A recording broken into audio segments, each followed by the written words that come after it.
नमस्कार, स्वागत है आप सभी लोगों का ई बुक ऑनलाइन एजुकेशन में। आज यानी कि 18 जून को हम लोग चर्चा करने वाले हैं जीपीएआई विश्व प्रतिस्पर्धा सूचकांक सुरक्षा वेतन खाता के बारे में।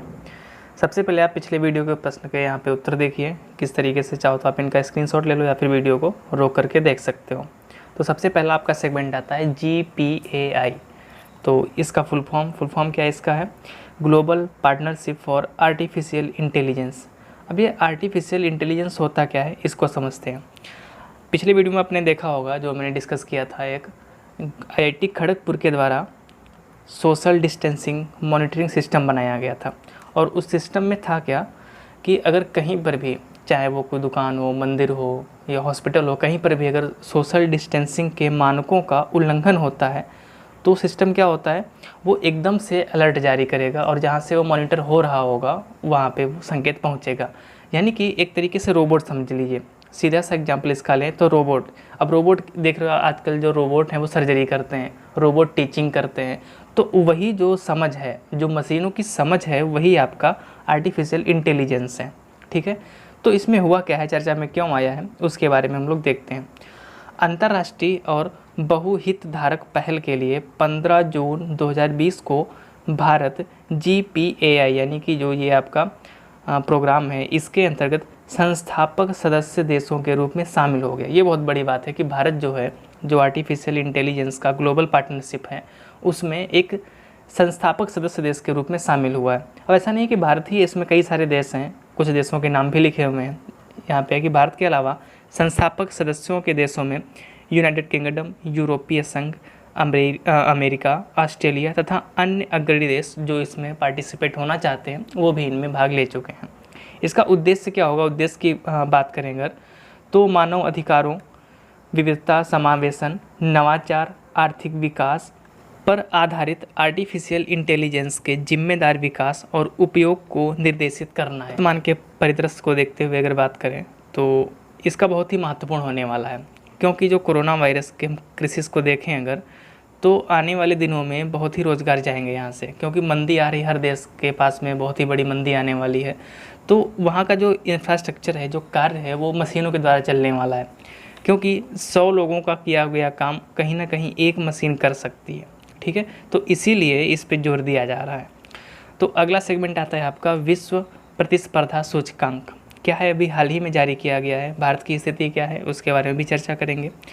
तो जारी कौन करता है, बहुत ही महत्वपूर्ण है, आईएमडी। आईएमडी क्या है? Institute of management development. इसी के द्वारा प्रतिवर्ष विश्व प्रतिस्पर्धा सूचकांक जारी किया जाता है। ठीक है, अब है क्या ये सूचकांक के अनुसार भारत ने दीर्घकालिक रोजगार वृद्धि, विदेशी मुद्रा भंडार, समग्र उत्पादकता तथा शिक्षा में सुधार किया है।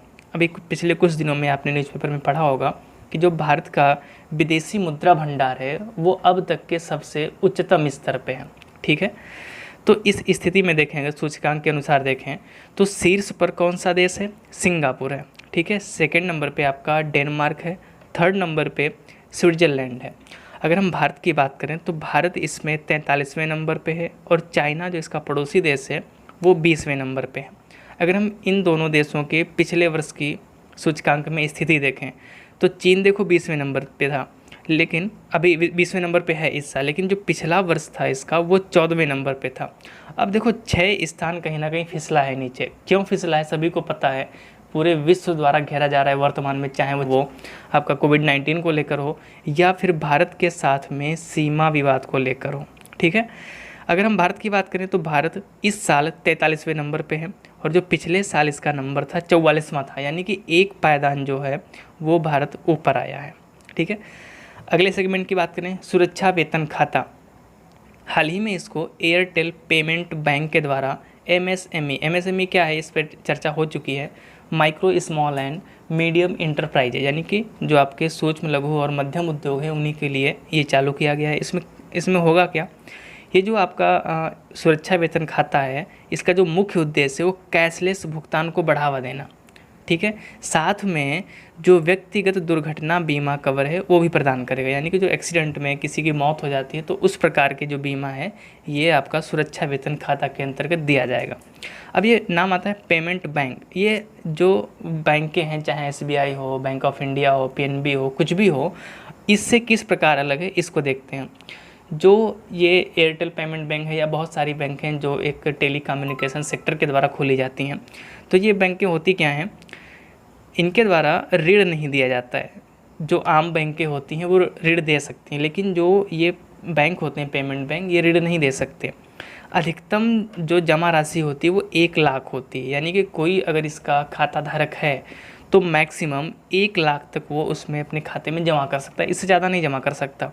साथ में ये बैंक जो है क्रेडिट कार्ड जारी नहीं कर सकते। अगर वो ऋण नहीं दे रही तो भाई क्रेडिट कार्ड भी तो एक प्रकार का ऋण है, तो इसीलिए ना ही ऋण देंगी ये बैंकें और ना ही क्रेडिट कार्ड जारी करेंगी, लेकिन ये ATM कार्ड और डेबिट कार्ड जारी कर सकती हैं। तो बेसिक अंतर था जो आम बैंक होते हैं और पेमेंट बैंक होते हैं वो यहाँ पे देख सकते हो। अगर हम एयरटेल पेमेंट बैंक की बात करें तो इसकी स्थापना 11 अप्रैल 2016 को एक RBI की लाइसेंस के द्वारा किया गया था, यानी कि 11 अप्रैल 2016 को RBI ने एयरटेल को लाइसेंस दे दिया था कि भाई अपना आप पेमेंट बैंक खोल सकते हो। इसका जो मुख्यालय है वो नई दिल्ली में है और साथ में जो एयरटेल पेमेंट बैंक है इसका समझौता कोटक महिंद्रा बैंक के साथ में है। अगर समझौता है तो कुछ ना कुछ हिस्सा भी होगा, और वो हिस्सा जो पेमेंट बैंक में है 19.9% है, ये आपको याद रखना है। किसी भी तरीके से पूछ सकता है तो आपको याद रखना है जो वो हिस्सा है वो कितना है, 19.9% है। नेक्स्ट आता है आपका पशुपतिनाथ मंदिर।